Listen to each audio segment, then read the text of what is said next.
E eu acho que tem excessos que são suportados e outros excessos que não. A norma pressupõe valores, né? Esses valores são sociais.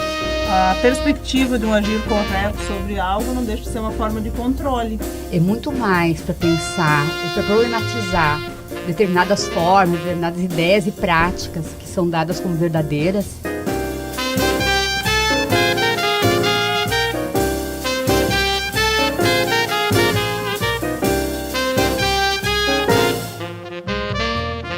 Interfaces.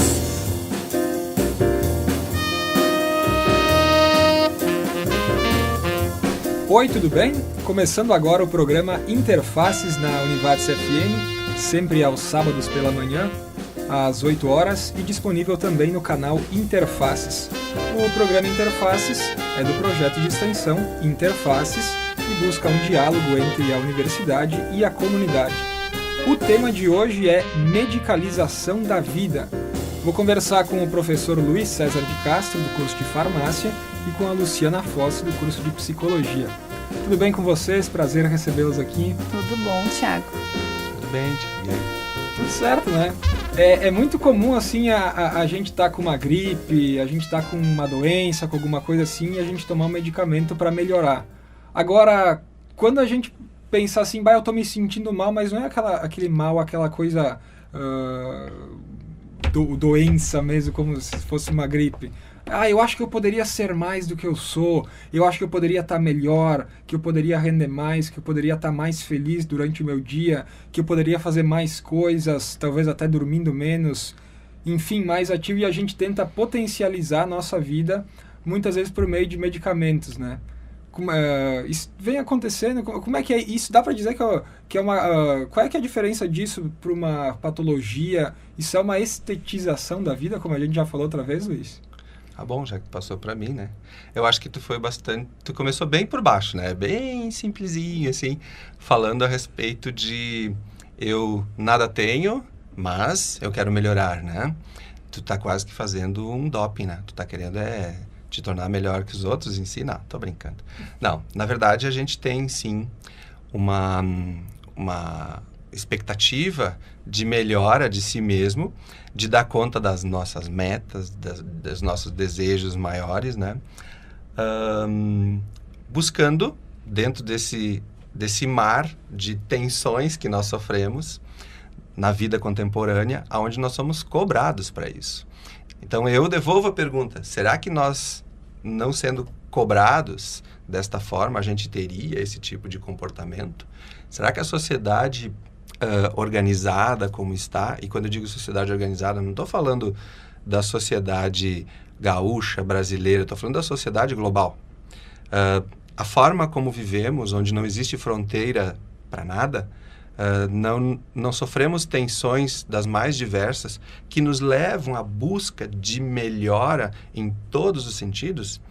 E como o tema central é medicalização da vida, aparece alguém ou alguma organização que nos oferece a possibilidade desse alcance.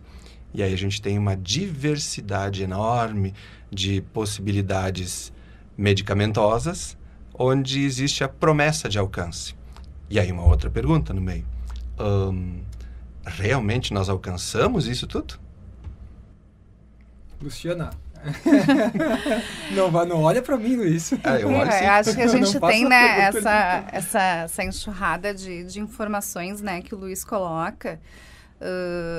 Sim, a gente vive um processo de medicalização que passa tanto pelo uso de medicamento e pela ampla oferta de medicamentos, como também, né, tu mencionaste a estetização da vida, né? Essas coisas, elas estão relacionadas, elas estão juntas nesse processo de medicalização.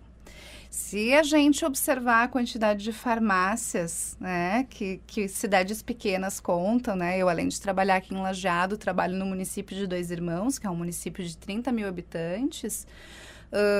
Na rua principal da cidade, do centro da cidade, tem mais de 10 farmácias, né? E o que são as farmácias, né?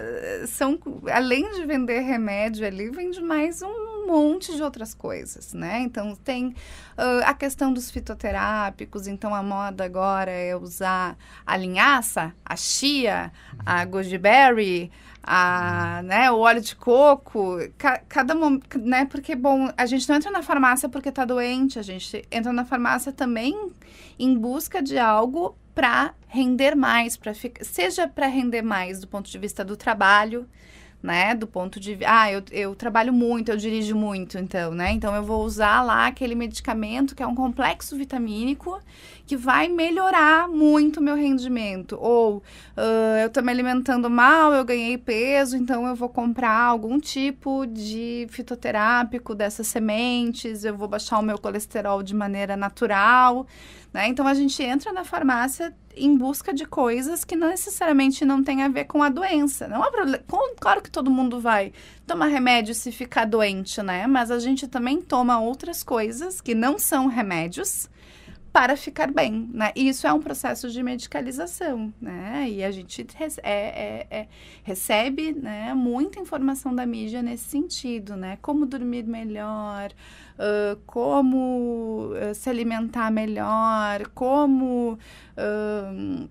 enfim, ter mais concentração, como ter mais tempo para o seu filho, como conseguir uma promoção no trabalho, né? Essas fórmulas prontas e que a gente entra na farmácia e parece que está ali dentro de um pacotinho que a gente pode comprar aquilo, né? Então, a medicalização tem muito a ver com a sociedade de consumo também, né? E esses programas têm aumentado gradativamente, né? Programas de bem-estar aí. Eu acho que eu falei o nome de algum deles agora, né? Não sei, eu não conheço. Se a gente for observar, né, os programas que passam no turno da manhã nos canais abertos, todos eles, de alguma forma, remetem, né, às questões de saúde. Então, a gente, no campo da psicologia... da saúde mental, a gente tem uma ampla divulgação dos diagnósticos psiquiátricos, né?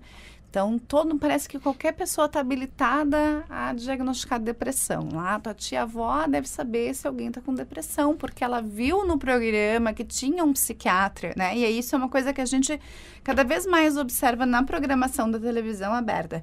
Psiquiatras, ginecologistas, cardiologistas também, né? Dando as informações dos diagnósticos e dos tratamentos. E, inclusive, divulgando nome de medicamentos, nome de substâncias. Às vezes, inclusive, medicamentos que estão sendo estudados em outros países que ainda nem estão liberados aqui no Brasil, ainda não podem ser comercializados, mas que já estão dizendo, olha, em breve haverá no mercado brasileiro um medicamento revolucionário que está sendo testado lá nos Estados Unidos, né? Daqui a pouco já inicia até um lobby para que seja aprovado aqui pelo CRM, né? Pela Anvisa. Anvisa. Eu creio que a mídia... majoritária, especialmente, ela tem uma grande influência nisso. E a Lu estava ratificando isso já, né? Na verdade, realmente, a gente vive numa sociedade de consumo onde tudo é consumível e, portanto, tudo que pode ser consumido precisa, para que se tenha lucro, de uma estratégia de oferta, de venda, de indução à venda, inclusive. Né? Então, no campo dos medicamentos... Quando a gente analisa o perfil do que é vendido nesses espaços chamados farmácia, por exemplo, eles são dos mais diversos. E como a Lu mencionava a respeito do que as pessoas se habilitam, se autorizam, melhor dizendo, para estabelecer diagnósticos que são relacionados à validade enquanto um profissional de saúde com habilitação para isso fizesse. E isso é extremamente perigoso. Mas, se a gente analisar mais friamente, existem algumas problemáticas, especialmente na saúde mental. Daí a gente vai saindo da raiz e partindo para o tronco do problema, né? Na saúde mental, nós temos, com a criação, entre aspas, de novas patologias e descritas. Se a gente analisar o DSM-4, nós aumentamos... pouquíssimo. E aí, analisando o DSM-5, nós aumentamos drasticamente, quase 100 problemas novos. Eu descobri que agora eu tenho demência. porque eu esqueço de vez em quando algumas coisas, né? Eu também descobri que eu tenho um transtorno compulsivo alimentar. Tanto porque tempo eu tenho sem fome. saber disso. Tanto tempo sem saber Olha disso. só. E eu sou uma dependente química de cafeína. Pois é, Dois. sem falar nisso, né? E os primeiros 2 que eu citei, eles estão descritos no DSM. Então, quer dizer, essa problemática, ela está associada também a uma possibilidade de enquadramento. E a mídia difunde. Eu não estou falando mal da mídia, só estou Não, dizendo... tem que falar sim. Pode? Então tá. Sim. Então, eu vou falar da majoritária. Então, a mídia majoritária, né, que tem esse maior alcance, ela, a televisiva em especial, ela tem esse poder de levar o gado, né? E ao levar o gado vai, né? Mas a gente não se questiona acerca da segurança disso. Enquanto farmacêutico, eu tenho que estabelecer a minha lógica de raciocínio quando eu trato com um dos objetos de trabalho, que é o medicamento. Nós somos construídos na nossa formação contemporânea a observar, em primeiro lugar, existe real necessidade do uso deste medicamento, deste fármaco? Segundo, se existe, está sendo usado, ele realmente é efetivo? E terceiro, que na verdade é antes do primeiro, ele é seguro? E quando eu questiono a segurança, aí eu me remeto a situações de que o novo proposto e que é colocado à disposição, como a Lu estava mencionando, está sendo estudado lá, não sei aonde, Estados Unidos, daqui a pouco chega no Brasil, é aprovado pela Anvisa por pressão e acaba aparecendo e disponível. Será que esse novo, ele é seguro? Olha, eu posso afirmar uma coisa. Se ele é novo, eu não conheço. E se ele é novo e eu não conheço, eu não vou usar e eu não vou indicar. Eu preciso de uma segurança. E a segurança, alguns vão dizer, ela vem com o uso. Pois bem, mas esse uso, se outros fizerem, tudo bem, nós colhemos as informações. Mas, a priori, eu não vou usar não. E eu não vou indicar não vou recomendar. Vai que, né? Porque, na verdade, por muitos anos, como professor de farmacologia, eu venho ensinando cinética, dinâmica de fármacos como os benzodiazepínicos e usando o discurso da segurança deles no uso isolado, que nem é uma coisa da contemporaneidade, porque usar um único medicamento é fora de moda. Então, a gente usa 4, 5... Aí o idoso, ele incorpora melhor... exatamente. É o esquema medicamentoso, isso, né? Existe toda uma observação, inclusive, de usar ainda algum outro fármaco, eu estou evitando falar nomes, depois eu falo alguns, para minimizar o impacto de todo o resto que está sendo usado, né? Então, dentro dessa situação toda... usar um único medicamento como um benzodiazepínico, o discurso da segurança, ele existia. E eu pensava e dizia para os estudantes, olha, algum dia vamos descobrir algumas adversidades que vão ser muito importantes. Tá aí, né? A gente já sabe que o uso crônico de benzodiazepínicos contribui para a demência. Então, tá posto. E quando surgiram? Claro que tem os seus benefícios, eu não nego isso, mesmo porque eu coloquei. A premissa tem que ser seguro, mas a gente analisa a real necessidade, se existe a necessidade, é usado e a gente acompanha se realmente ele é efetivo. Agora, essa segurança ela tem que ser uma premissa. E com o passar do tempo, a gente acabou descobrindo que a segurança é relativa. Eu acho que é bem importante colocar, né, Luiz, que não trata-se de um programa como um manifesto contra os medicamentos ou contra os fármacos num geral, né? Eu, na minha prática clínica, não na minha prática acadêmica, mas na minha prática clínica, trabalho com doentes graves, eu trabalho com pessoas que têm transtornos psicóticos, né, que têm dependência química, então, e que necessitam do uso desses fármacos até mesmo para conseguirem restabelecer seus projetos de vida, né? Então, eu trabalho num serviço que é um CAPS, né, e que, sim, a gente conta, né, com o uso de psicofármacos como parte do tratamento, né? Então, não, em hipótese alguma, é uma negação do benefício e da importância quando bem indicados e acompanhados por um profissional de saúde, né? Mas tu mencionou o DSM-5 e eu acho bem legal citar isso, né? E dessas centenas aí, né? Mais de 100 diagnósticos novos que faz com que praticamente ninguém consiga escapar. Ninguém escapa, né? Se a gente procurar, a gente acha. E uma das coisas que foi muito criticada na publicação do DSM-5 foi a patologização dos processos de luto. Tá? Que a gente, todo mundo já perdeu, né? Alguém que gostava, um familiar, um amigo, né? E sabe que a gente sofre por um período, que a gente fica assim, inapto para o trabalho, dependendo da proximidade, né, desse familiar. Dependendo da proximidade do vínculo, tu vai levar aí 10, 15, 20 dias para conseguir minimamente retomar a tua vida e as tuas tarefas. E historicamente, no campo da saúde mental, esse processo do sofrimento, que faz parte do processo de luto, sempre foi visto como algo que faz parte da vida e que, claro, que a pessoa pode necessitar de um suporte, pode necessitar ser acompanhada por um profissional de saúde, mas necessariamente isso não era até então visto como uma patologia e tão pouco se indica medicar pessoas nesse processo de luto. Né? Acontece que hoje o processo de medicalização da nossa sociedade de consumo passa por uma total e completa falta de tempo até para sofrer. Por que a pessoa quer o antidepressivo? Eu não tenho tempo para ficar triste. Eu preciso trabalhar. Por que a pessoa quer o ansiolítico? Eu não tenho como não me deslocar numa grande cidade ou não encarar uma fila de banco ou espaços fechados com muita gente dentro, né? Que é algo característico das grandes cidades e que muitas vezes desencadeia crises de ansiedade, né? Eu tenho que lidar com os meus problemas financeiros, isso me deixa muito ansioso. Então, as pessoas buscam esses medicamentos justamente, né, por uma lógica de sociedade que se estabeleceu de que a gente precisa estar bem e ser produtivo o tempo todo. Não há mais esse tempo, né?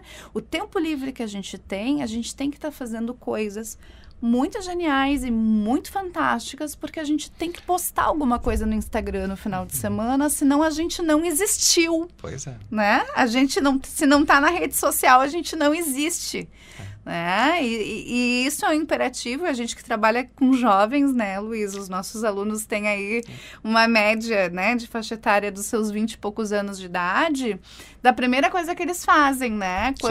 Quando a gente começa a dar aula no semestre, é aquela enxurrada de convites, né, para seguir, para ser amigo no Face e no Instagram. Pois é, eu tenho muitos amigos no Facebook, não sigo quase ninguém, a não ser que eu aperte num botão lá que eu não sei qual é e apertei siga, né? E eu não posto quase nada. Então não me siga porque eu também tô perdido. Eu também tô perdido. Então eu sou uma pessoa quase inexistente mesmo, tá? De vez em quando eu ressuscito, uma vez por mês, uma vez por semana, às vezes quando eu tô, sabe, bem ligado. Mas olha só que coisa interessante, são situações, são problemas do cotidiano e são problemas normais. Viver é perigoso. Morrer é natural. O sofrer também faz parte. E a indústria farmacêutica, ela chega como uma possibilidade de dar conta desse nosso sofrimento e abreviá-lo, né? Embora a gente não esteja estabelecendo a naturalidade de acompanhamento daquele luto, por exemplo, neste caso em particular. Só que isso se expande para tudo. Então, a gente acaba minimizando para aspectos orgânicos qualquer problema. É óbvio que se eu tiver um diagnóstico válido de depressão, eu vou observar, pesquisas mostram que eu vou arredondar para mais, tá? Para arredondar mesmo. Pesquisas mostram que a gente tem um sucesso possível de até uns 60% tratando só com antidepressivos. Se a gente fizer só psicoterapia, a gente tem um sucesso de perto de 40%. Agora, isso que é posto e dito. Quando a gente faz uma associação e de modo racional, e o conceito de racionalidade ele é muito muito ampla e pode ser discutido por um período em outro programa, né? A gente vai perceber que associados a gente consegue um benefício de quase 90%. Então, quer dizer, o objeto em si com o qual a gente vai estabelecer uma relação, que é aquele antidepressivo, possivelmente, pode trazer benefício. Então, realmente, nós não estamos aqui para execrar os medicamentos, mas para tornar crítico esse comportamento que a gente acaba estabelecendo. E veja, não é só daí com os medicamentos, como a Lu mencionou. É, na verdade, uma relação que a gente tem intensificado com os objetos de modo muito ampliado. A Sociedade Brasileira de Pediatria, sabe qual é o tempo que ela sugere de tela para crianças até 3 anos? 0. Quer dizer, essa tela que tem, então, uma galinha lá que canta, né? Não citei nome algum. Essa galinha que canta e outros bichinhos mais, eles talvez estejam fazendo um desserviço. Então, se tornaram as nossas babás por um período em que a gente não consegue estabelecer uma relação com o nosso filho. E aí, a gente vai adicionando possíveis problemas que depois a gente vai entender como orgânicos e a gente vai cometer o crime de estabelecer como único culpado de uma criança que é agitada na escola o seu próprio cérebro. E aí a gente vai ter números que não são só brasileiros, mas números no mundo todo, onde a gente tem diagnósticos de hiperatividade por déficit de atenção que são na ordem de várias dezenas. Quando a gente sabe que de modo válido mesmo, nós temos 3%, talvez 4% quando dilui essas crianças no globo todo. Então, quer dizer, tem algo errado. E esse algo errado está relacionado com essa sociedade de consumo, sim. E a medicalização da vida propriamente dita, ela é fato estabelecido dentro dessa sociedade de consumo, onde nós ampliamos as relações com os objetos e diminuímos as relações com as pessoas. Aqui em Lajeado, em particular, em análise feita em 2012, que nesses anos de 2017 e 2018 nós estamos revendo, aos 17 anos, de cada 5 meninas, aliás, já era aos 16, se mantém aos 17, uma já havia usado um anorexígeno. Quer dizer, associado àquele aspecto da estética e a inclusão no grupo, a aceitação dentro de uma sociedade com esse perfil, se busca a relação com um objeto oferecido. E, me desculpe, mas aí a gente deixa de ser um profissional de saúde quando contribui para esse uso e se torna um profissional de doença, que possivelmente não existe.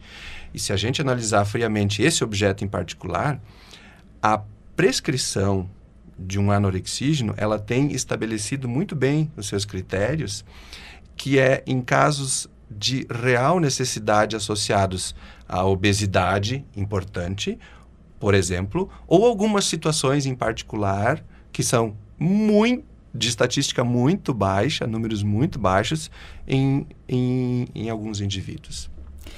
Eu acho que tu estava falando, né, das meninas de 17 anos que usavam, né, esse medicamento. E faz 12 anos que eu sou formada, né? Então, eu me formei com 24 anos de idade. E uma das nossas preocupações, assim, minha e das minhas colegas na época da nossa formatura era que a gente tinha cara de muito nova. E aí, como é que as pessoas iam ir numa psicóloga que parecia mais uma adolescente, né? Então, a gente dava um jeito de parecer mais velha. Então, usava o óculos, né? Eu uso desde os 12, não foi com a formatura, mas usava o óculos, usava roupas mais sérias, usava blazer. A gente dava um jeito de parecer mais velha com 20 e poucos anos de idade. Coisa que já não é mais preocupação dessa geração que está formando, porque todo mundo tem que parecer muito novo e muito magro, né? Mas tu falaste da questão das crianças, né? E da questão do quanto elas ficam em contato contato com televisão, com canais do YouTube, seja através do celular, através dos tablets, né, desses dispositivos eletrônicos. E aí, e dessa relação com o diagnóstico do transtorno de déficit de atenção e hiperatividade, como se tudo tivesse no cérebro, né? E não tem como falar dessa questão da infância, dessa questão da tecnologia e falar do modelo escolar que a gente tem hoje, né? Porque a gente passou por um processo de transformação da sociedade e que não é que tá ruim assim. Não é que tá ruim com a tecnologia, não é que tá ruim com as redes sociais, não é que tá ruim com a internet, não é isso. Mas a gente se transformou. E essa transformação implica numa transformação de toda a sociedade que ainda não chegou no âmbito escolar. O modelo que as crianças estudam nos dias de hoje, a disposição numa sala de aula e os recursos que lança a mão uma professora, né, se a gente for pensar em educação infantil, são os mesmos do nosso tempo e que são os mesmos do tempo dos nossos pais. E que provavelmente, se os nossos avós tiveram a sorte de frequentar a escola, porque nem todos frequentaram, também era o mesmo modelo. Então, a gente não tem, né, um espaço pensado para crianças que já nascem em contato com a tecnologia, né?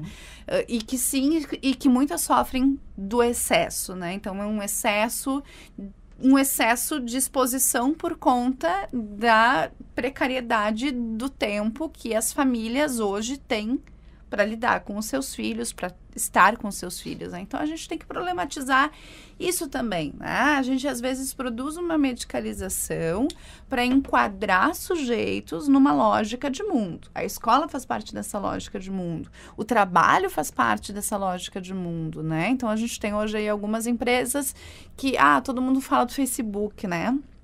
Como um modelo, a empresa que tu não tem horário, que tu trabalha com a roupa que tu quer, que tu trabalha do jeito que tu quer trabalhar em casa, tu pode trabalhar em casa, tu quer trabalhar e jogar videogame, tu pode.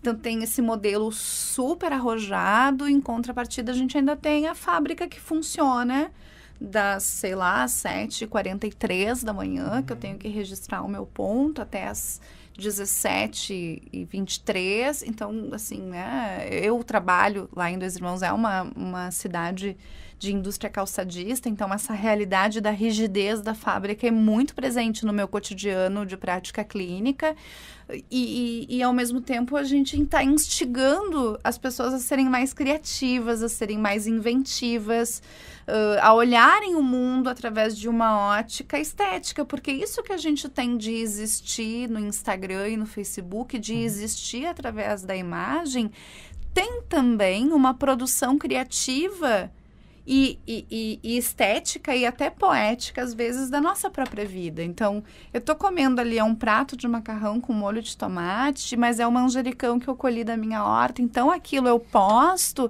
e se torna um grande feito. A simplicidade daquilo, sob o viés da minha foto e da minha postagem e da carga afetiva que eu investi naquilo, torna aquilo uma coisa sensacional.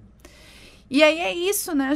A gente traz as nossas crianças, né, nesse roldão da criatividade, da estética, né, da poética, e aí se depara com uma escola rígida, depara com um trabalho que é rígido, né, que não dá conta de todo esse potencial produtivo que as crianças têm, né? E aí a gente perde vários talentos, inúmeros talentos, e os desvia para uma carga produtiva dentro de um mundo com essa lógica que a gente construiu, né? De relação com esses objetos. Um dado aqui, como eu mencionei ali, de que a incidência real é em torno de 2, 3, talvez em alguns lugares 4%, fazendo uma diluição do globo, a gente pode chegar nisso, né? De população infantil realmente com essa problemática de diagnóstico válido, na verdade, de transtorno de hiperatividade por déficit de atenção. Entretanto, só nos Estados Unidos, de cada 10 crianças, mais de uma, na verdade, mas pelo menos uma é medicada, porque ela é diagnosticada. E essa ou seja, de cada 2 dessas diagnosticadas, os pais acabam entrando nessa situação de pressão do prescritor, porque elas não querem que o seu filho perca oportunidades de competição. Exatamente, tem que acompanhar, né? tudo. Não pode ficar para trás. E, então, 50% das diagnosticadas são medicadas. No início dos anos 2000, eu e a professora Luciana Fernandes, nós nos questionávamos. A professora Luciana Fernandes atuou como coordenadora de curso de farmácia, como diretora do CCBS já também, pró-reitora de ensino. E ela atua na coordenação da Cures. Nós nos perguntávamos, o que vai acontecer com essas crianças que hoje a gente percebe são inundadas com o uso, e aí sim vamos mencionar o nome do objeto, de metilfenidato. O que vai acontecer com elas? E eu dizia, em resposta a essa pergunta, olha, Lu, eu não sei. O que nos basta é acompanhar. E aí a gente acompanhou também os dados de produção e venda. E esses dados são astronômicos. A gente percebeu centenas e centenas e centenas de percentuais de aumento. Por exemplo, até em 10 anos, de 2004 a 2014, nós tivemos um aumento de 775% na venda. Espera aí, repete esse dado aí, Luiz, só para ficar bem marcado, por favor. De 2004 a 2014, 10 anos. A pergunta que a Luciana e eu nos fazíamos era lá em 2002, 2003. Em 10 anos, 2004 a 2014, nós tivemos um aumento no Brasil de 775% na venda. Isso é muita coisa. Isso é muita coisa. Nós saímos de números como, por exemplo, 50 e poucos milhares de comprimidos vendidos para 1 milhão e lá vai pedrada, né? Em 2011 já. Em 2012, 2012 foi para mais de 1 milhão. Incrível. Simplesmente números que a gente nunca tinha observado em relação a um objeto, a não ser com uma produção de um fármaco que é utilizado para diminuir o pH gástrico por um mecanismo em particular, quando a Glaxo Wellcome produziu a ranitidina. Então, ali sim, ela pulou de 20ª para a 2ª colocada em faturamento mundial em termos de medicamentos, com uma molécula.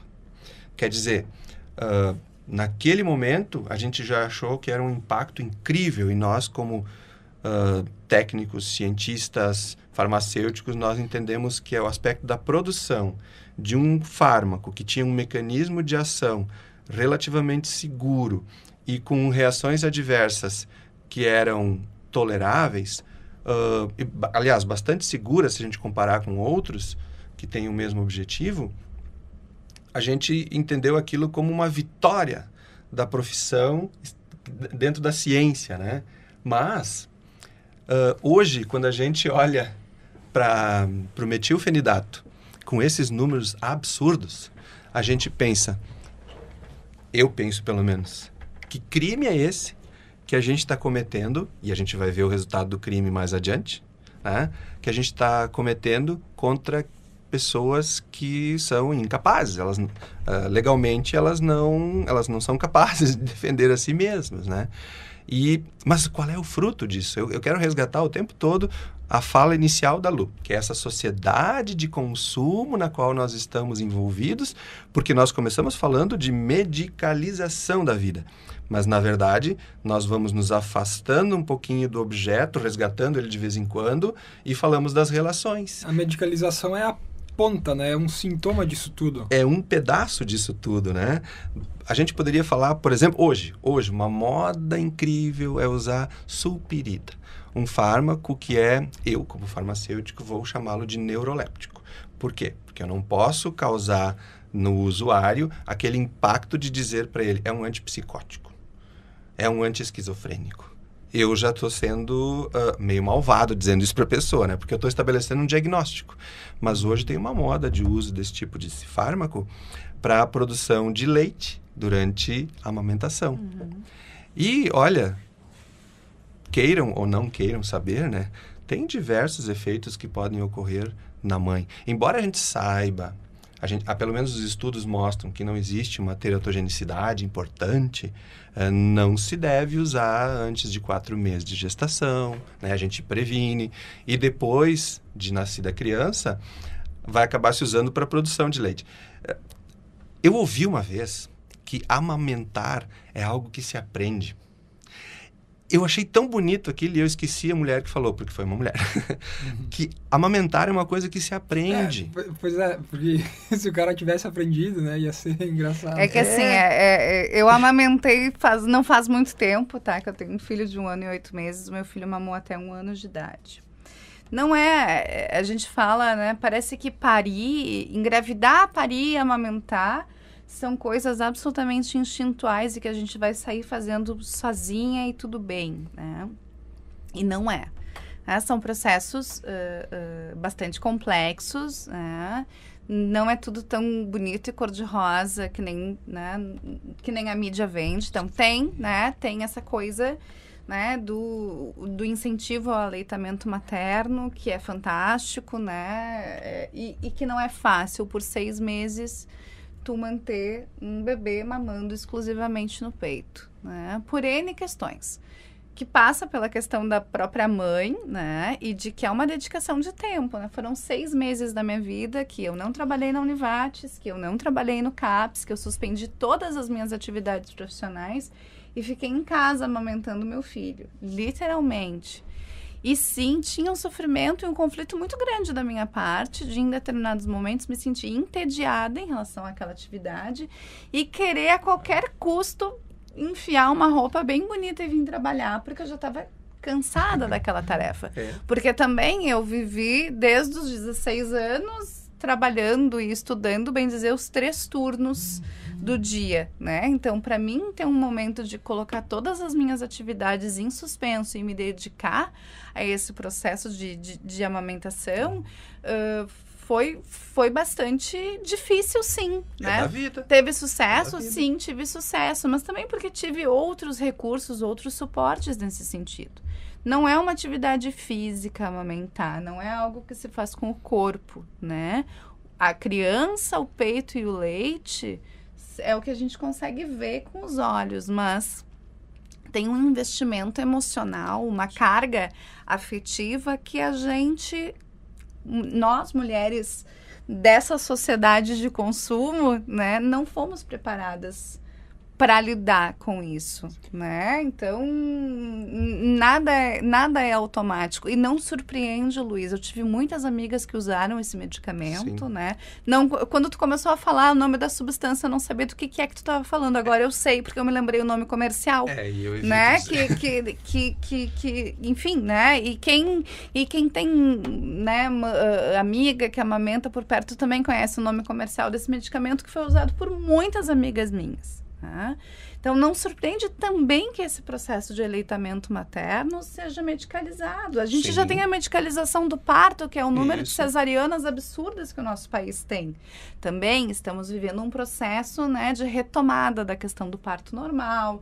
Tem tido um amplo investimento, inclusive dos hospitais privados, na questão do parto humanizado, né, do estímulo à redução do número de cesarianas, mas ainda assim vai levar muito tempo para que a gente consiga modificar esses dados. A gente tem medicalização de todos os processos, né? Todos os processos que fazem parte da vida, o nascer e o morrer, estão totalmente medicalizados. Né? Dentro de todas as possibilidades que a vida pode acontecer, que ter um filho pode significar, que todos os rumos que a nossa vida pode tomar, que eles são um tanto quanto incertos, parece que a gente tenta querer controlar aquilo para chegar num momento, num ponto ideal, né? A cesárea, ela vai garantir que o parto seja o ideal dentro das possibilidades da cesárea. Que seja um horário bom para o marido poder acompanhar, para a família poder visitar. Dá para ter a reunião antes e o filho depois. Sim, isso é verdade. Mesmo. E os médicos também, né? Os obstetras muitas vezes estimulam isso. A gente também, né? Por uma questão de agenda, temos notícias, né? Que bom que a mídia majoritária também divulga estas coisas, né? Eu não faço parto final de semana, eu não faço parto período de férias, eu não faço parto na noite de Natal, né? Bom, a gente tem que problematizar isso. Eu acho que os médicos já estão, a obstetrícia já vem também trabalhando numa outra tendência, né? E a gente usa, assim, leigamente, termos os médicos cesaristas, né? Tem um termo, assim, que se usa, que são aqueles médicos que só trabalham com cesariana, né?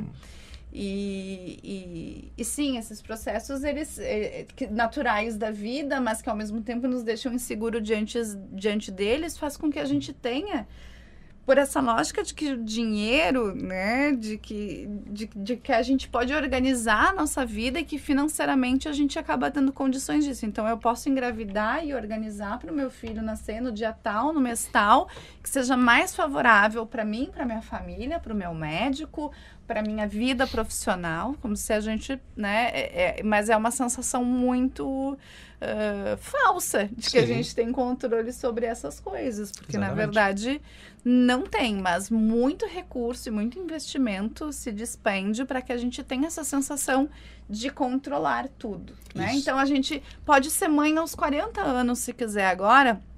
A gente falou dos programas esses, né, que passam de manhã. Sim. Que eu assisto, né, em alguns momentos que eu tô lá no CAPS, na sala de espera, às vezes eu escuto uma coisa e paro na frente da TV, porque tem TV na recepção, ou às vezes em casa eu também ligo para ver. Sabe por quê, Luiz? Que se eu não assistir... Para saber o que tá acontecendo. Exato! Claro. Porque a usuária lá do CAPS, ela vai chegar para mim contando essa história. E aí, o que era o programa que eu assisti a última vez?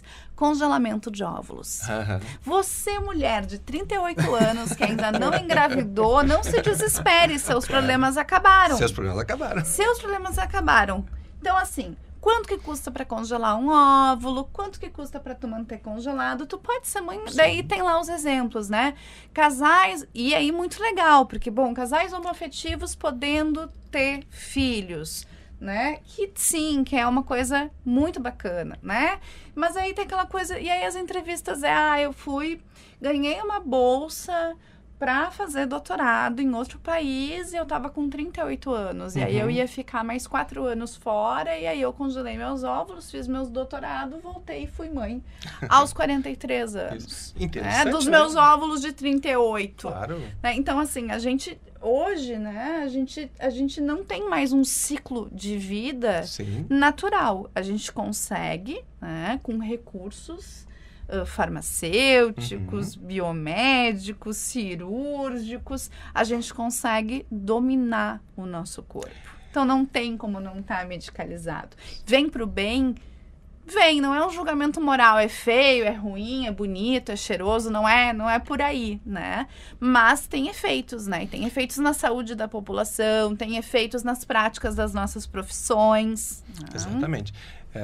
A gente não nega, a tecnologia está aí. Se vai olhar, professor, mas na tua tese de doutorado, tu foi investigar uma substância que pudesse dar conta de problemáticas específicas microbianas tais.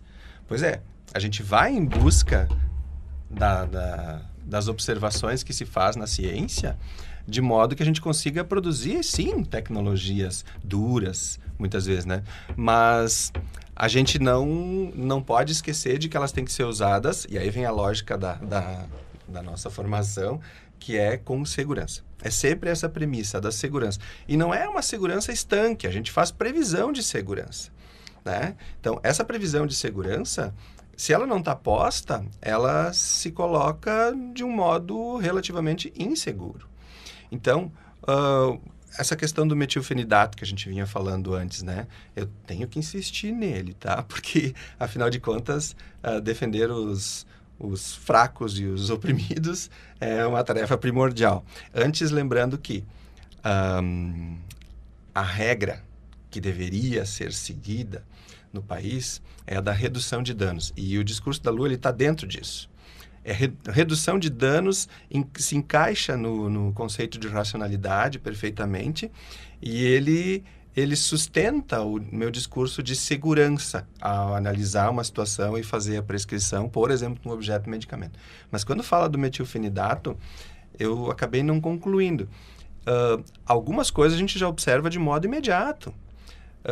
A gente não tem resultados que digam, essa criança vai aprender mais. O que nós temos é, sim, essa criança está menos hiperativa. Ela está incomodando menos, entre aspas. Os pais, eles não são vilões, eles são pais. Eles estão ansiosos, eles buscam, a partir de uma informação que a professora traz naquele ambiente que a gente considera que parece que na grande maioria das escolas não se encontra totalmente adequado com a contemporaneidade das mídias, por exemplo, que a gente tem, desses talentos que a gente tem, porque toda criança é um talentoso, na verdade, com um celular na mão, né? Vamos e viemos. Enfim, computador na sua frente. Então, parece que a gente não consegue dar conta desses gênios que apareceram. E não, na verdade, são crianças que estão usando outros objetos que fazem com que eles sejam mais ativos do que nós éramos. E aí a gente tenta controlar pensando naquilo que o Thiago ratificou antes, que é para não perder oportunidades, poder competir e tudo mais. Mas tem adversidades diretas. E se a gente, então, não der a devida atenção para essas necessidades, para essas adversidades diretas, imediatas, pelo menos, a gente vai acabar incorrendo numa escravidão medicamentosa. Exemplo, eu vou confessar, eu fiz uso de metilfenidato de modo experimental. E eu abortei a experimentação já no segundo dia, porque eu usei 10 miligramas às 10 da manhã, e aí eu fui acompanhado, usei outros 10 miligramas às 6 da tarde, e eu não dormi por 3 dias e 2 noites. No terceiro dia, eu dizia para mim mesmo, eu quero morrer, eu não suportava aquele sofrimento. Então, está acontecendo isso com as crianças? Não sei, eu não tenho acompanhado as crianças para saber, né? Mas a gente sabe que elas podem ter problemas de sono, elas podem emagrecer, elas podem desenvolver dependência, elas podem desenvolver enurese. E enurese, quer dizer, essa falta de controle da micção vai gerar talvez um problema social para ela, de convívio. Ela vai estar na escola fazendo xixi ali, sem controle. E aí, poxa, vai analisar o que causou aquilo, né? E aí, como que a gente resolve isso? Seus problemas acabaram. Nós temos um outro medicamento antigo, chama X, eu não vou dizer. Né? Vai ao médico, procura o médico, conversa com ele e ele explica a segurança a respeito. Que vai acabar com essa possibilidade de xixi no momento que não deveria. Vai aumentar o seu controle. Né? E aí a gente vai medicando para efeito do medicamento, né? Que é uma doideira. É uma doideira. Outro dia eu observei uma sequência de fármacos que alguém usou, totalizaram 23 fármacos e o último fármaco dizia respeito a inibição da produção endógena de colesterol, quer dizer, não vou baixar meu colesterol tendo uma atividade física, caminhar é indicado. Claro, tem situações que eu preciso fazer o uso de determinados fármacos, porque existe realmente uma questão orgânica importante estabelecida. Mas caminhar diminui seu colesterol. Então, quem está me ouvindo, caminhe, né? Orientado por um profissional de educação física e um médico, né? Mas a pessoa não queria caminhar. Ela não tinha tempo, como a Lu afirma ali, e está correto, não tinha tempo. E aí o que ela fez? Usou um medicamento. Esse medicamento tinha uma adversidade. Usou outro. Gente, ela totalizou 23 medicamentos. Isso é inacreditável? Não, não é inacreditável. Isso é a normalidade. Na farmácia escola de Lajeado, na Univates, se atende em média 300 e poucas pessoas por dia. Isso totalizou... no ano de 2017, perto de 78 mil atendimentos. Se a gente analisar a média de medicamentos dispensados, a gente fica um pouco assustado. E analisando os extremos desse gráfico, a gente fica mais assustado ainda. Então, e isso foi só no serviço público. O serviço privado ele tem todo um leque particular, especial, e trata da estética e outros aspectos a mais que falam dessa sociedade, que se relaciona demais com objetos e menos com as pessoas. Dá para fazer um certo mapeamento, né? Como é que tem um movimento duplo. Se por um lado, por uma pressão social, por uma questão de desempenho, de competitividade social, a gente está procurando soluções em pílulas imediatas e que vão exigir, não é tanto pela questão do esforço pessoal, mas como pela nossa possibilidade de falha na tentativa de fazer alguma coisa para melhorar. Parece que a pílula vai dar essa solução num passe de mágica. Por outro, também tem a ratificação da ciência, quando o DSM inclui um monte de coisa nova aí, e uma indução midiática também, dizendo, olha só, dá para congelar óvulo, olha só, cuidado porque há um problema novo chegando aí, e já tem medicamento aí para você fazer uso e tal. Então tem toda uma coisa que se entrelaça aí, né? Sim, sabe que quando a síndrome de Asperger aparece no DSM-4, o que acontece com os diagnósticos de autismo? Eles triplicam. E sabe o que acontece quando aparece medicação para controle, entre aspas? Se multiplica por 40. Quer dizer, será que nós vivemos um período de trevas onde nós já não diagnosticamos um problema? Ou nós estamos hiperdiagnosticando um problema? E aquilo que a gente inflacionou agora está hiperinflacionado. Porque só com metilfenidato, não tenha dúvidas, isso é uma hiperinflação, né? Uma mega, giga, terra inflação. Acho que tu faz, né, Tiago, aí enfim, um apanhado geral, né, de como a gente está trabalhando e está apontando essa questão da medicalização e acho que é importante colocar que, desde a perspectiva, né, da formação e da prática do Luiz, ele nomeia como segurança, então, é o critério que se usa para usar determinado medicamento, indicar determinado medicamento. E daí o diagnóstico válido, então, se necessário, aí se usa, esse acompanha ver se é efetivo. Se não é efetivo, já abandona. Na psicologia, né, a gente poderia usar o termo equivalente ao que o Luiz nomeia como segurança por ética. Exatamente. Né? E aí a gente tem que falar sobre a ética do cuidado. Né? Que isso é de olhar para esse diagnóstico, não desde a perspectiva lá dos itens do DSM, né? Que são itens, são critérios que de alguma maneira esvaziam todo o contexto social, econômico, familiar dessa pessoa que está apresentando esses sintomas. Né? Não então a pessoa é aquele conjunto de sintomas, mas ela é também alguém que tem uma família, que está passando, sei lá, por um problema econômico, por um problema profissional, por uma questão conjugal, né, por um processo de luto e que, bom, dependendo, né, do que está se passando na vida daquela pessoa, não há como ela não ter o sofrimento como resposta.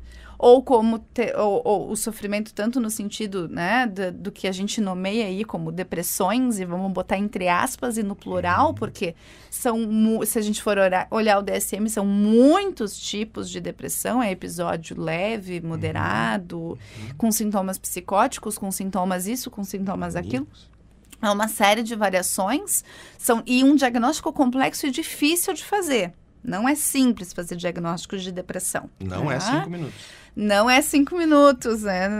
Não é assim, né? Na primeira conversa, no primeiro encontro, tanto quanto dos quadros de ansiedade, mas dependendo do contexto que se apresenta a situação da pessoa, não há como ela não reagir àquilo. E, bom, a minha intervenção, ela tem que ser sustentada na ética, né? De que, sim, aquela pessoa precisa de um cuidado, né? De que eu preciso trocar com o meu colega, né, médico, então, uma ideia sobre que tipo de intervenção será terapêutica, será efetiva, né, para aquela pessoa, desde um princípio ético, de cuidado com a vida. Bom, quem sabe, né, a intervenção num primeiro momento não precisa ser medicamentosa. Em alguns casos precisará ser. Que sim. Né? A gente já recebeu, eu trabalho num serviço que recebe pessoas em crise, que trabalha com situações de urgência e que muitas vezes a primeira medida vai ser um antipsicótico, porque não há condições de intervir sobre a vida daquela pessoa sem que ela esteja minimamente estabilizada, em condições até de ser ajudada e fora de risco de vida, né? A ética também passa pela defesa da vida. E as nossas intervenções, elas têm que produzir saúde e não produzir mais doenças, Falou em depressão e ansiedade e eu pergunto quanto que essas palavras foram banalizadas também a ponto de cair no senso comum. Isso não é um problema, cair no senso comum, mas daqui a pouco a gente se imputa. Não, eu sou um cara ansioso, eu sou um cara que tem ansiedade, sou um cara que tem... eu tenho uma ponta de depressão, eu tenho bipolaridade, tenho síndrome de pânico. No início, imagina agora a criança, tá? A criança, ela recebe uma terapia medicamentosa objetivando esse controle, né? Porque ela vai descobrir isso com o tempo, né? Esse controle e ela então incomoda menos na sala de aula, ela está sendo mais produtiva, mas ela vai crescer sabendo que ela é daquele grupo, daquela sigla. Então, o que isso reflete no imaginário e o quanto isso tem de repercussão na construção desse ser social. Que mais adiante, quando vai ouvir falar de depressão, ansiedade, quando ele é colocado num ambiente onde isso já está banalizado, isso se torna muito mais banalizado. Então, uma tristeza meramente transitória vai ser entendida com uma depressão ou com algo que, mesmo não sendo depressão, ele pode ser medicado com algo que é usado para depressão. Para ansiedade, da mesma forma. E aí nós temos aqueles números absurdos, né? Com prescrições que quando, num passado de algumas décadas, a gente tinha, sei lá, 1, 2 fármacos. Hoje a gente tem 4, 5. E aí, esses 4, 5 se somam à automedicação, à possibilidade de a gente fazer compras em farmácias, que também é um aspecto bastante tensor, que foi quando iniciou a conversa também, né? E, bom, nesse caldeirão, né, aonde entra o profissional de saúde? Qual é a lógica de pensamento dele? Ele é pautado por essa segurança, que a gente chama também de ética do cuidado? Ele é pautado nisso ou não? O que eu ofereço para o meu usuário, ele é tudo aquilo que é possível? Por exemplo, eu, há vários anos atrás, eu não conseguia conceber o manejo de uma pessoa diagnosticada com esquizofrenia sem uso de neurolépticos. Eu não conseguia conceber isso. Porque, para mim, era um aspecto orgânico estanque. Hoje eu sei que existem possibilidades de tratamento aonde, através do gerenciamento autônomo da medicação, que é uma tecnologia que vai ser ofertada, que é uma forma de cuidado com ética, de segurança, que ele tem direito de escolha. Então, de novo, a gente não nega a tecnologia posta, a gente trabalha no sentido de construir novas tecnologias duras postas, mas a gente deve ser pautado, sim, pela segurança, pela ética em si do cuidado, oferecer os cuidados que existem, né, que são essas tecnologias leves e leve-duras, que a gente acaba, às vezes, esquecendo que são tecnologias, né, e oferecer para o usuário, de modo que ele não seja invadido por tantas moléculas, às vezes, desnecessárias. Como um pediatra amigo meu dizia, de noite eu deito, não sei se ele fazia, né, mas ele dizia, mas eu acredito que fazia. Eu deito e me pergunto, coloquei alguma porcaria para dentro de uma criança hoje? Não? Então eu tenho direito a um sono dos justos. E problematizar sempre, né? Eu acho que a importância não só desse programa, mas de toda a prática profissional ali em diversas áreas.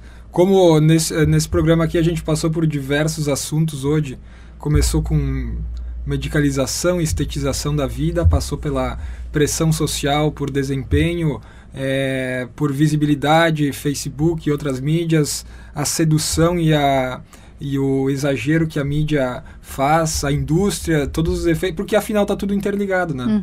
Tudo interligado. Tá tudo ligado. Legal, então. Muito obrigado pela presença de vocês aqui. O programa foi ótimo. Acho que não só esclareceu muita coisa, como principalmente problematizou, né? Que essa é a ideia mesmo.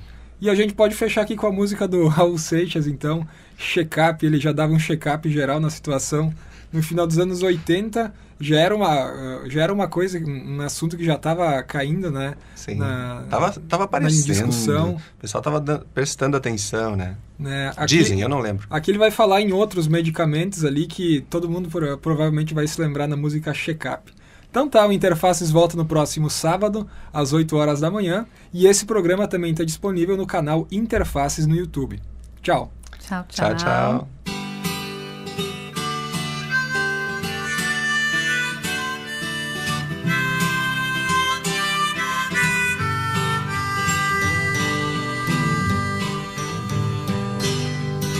Acabei de dar um check-up na situação, o que me levou a reler Alice no País das Maravilhas.